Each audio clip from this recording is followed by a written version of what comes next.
Mae gen i llai na wythnos rwan i drio fod yn barod i rhedeg ar y môr sydd wedi rhewi.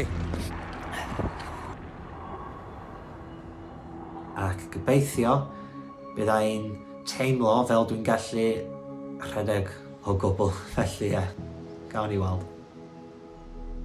Helo pawb, Luke dwi. Yn wreiddiol dwi'n dod o ger Llandudno yn Gogledd Cymru, ond ar ôl tyfu fyny yn Swydd Stafford yn ganol Lloegr, dwi'n byw rŵan hyn yn Swydd Caer. Nes i ddysgu Cymraeg fel oedolyn, dwi'n hapus iawn i fod yn gallu siarad dipyn bach yn yr iaith sy'n bwysig iawn i'r hanes y gwlad ni ac teulu. Dwi allan yn rhedeg yn gynnar bore Sul, achos wythnos nesaf bydda i'n rhedeg mewn ras ar y iâ yn Gogledd Sweden. Dwi wedi benderfynu gwneud y ras achos mae'n brofiad hollol gwahanol. Mae'n ras lle dwi'n gallu gobeithio gwneud yn eitha dda, ond dwi angen bod yn ffit. Dwi ddim yn 100% ar hyn o bryd. Bydd hi'n oer, bydd hi'n gwyntog, ond dwi'n edrych ymlaen. Yn wreiddiol, o'n i'n mynd i rhedeg yn yr hanner marathon a dwi wedi bod yn ymarfer amdano fo, ond dwi wedi cael problem bach efo'r quadricep chwith fi. Felly, mwyn amddiffyn fy'n goes dipyn bach, dwi'n mynd i fod yn rhedeg yn y 5 kilometr. Mae gen i dipyn bach o brofiad o rhedeg mewn glerydd arall, ond dwi ddim wedi gwneud unrhyw beth fel yna o'r blaen. Dwi wedi trio rhedeg noswaith yma. Dwi wedi gwneud am tua 19 munud ac wedyn dipyn bach o gwaith cyflymder ac dwi'n teimlo'n iawn. Bore dydd Iau, barod i fynd i faes awyr Manceinion. Dwi'n edrych ymlaen, dwi'n cyffroes iawn rwan.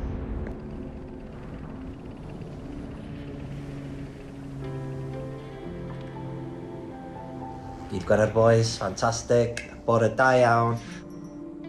Dwi'n mynd i ffwytio dipyn bach o frecwast cyn cerdded dros y Sky City i'r Terminal 5, lle dwi'n gallu fynd i Lwlio. Ac edrychwch. Waw. Da ni'n yn Gogledd Sweden ac mae hi'n oer iawn yma, ac mae'r môr wedi rhewi yn llwyr. Yn y ras, dwi'n mynd i fod yn rhedeg ar y môr sydd wedi rhewi. Ond, os da chi eisiau rhedeg ar y iâ, mae rhaid i chi baratoi. Yr esgidiau holl bwysig, mae ganddyn nhw speics bach ar gyfer aros i fyny ar y iâ. Fedrwch chi weld, mae hi'n oer. Dwi'n teimlo'r temheredd rwan. Waw.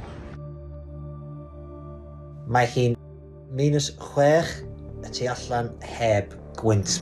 Gobeithio bydd y gwynt yn garedig ddydd Sul. Dwi wedi mynd allan am dro bach eto ar ôl brecwast. Ie, methu gredu, mae'r ganol y ddinas dawel iawn iawn. Ymestyn y coesa cyn y rhedeg ymarfer yn rhyddhawn yma.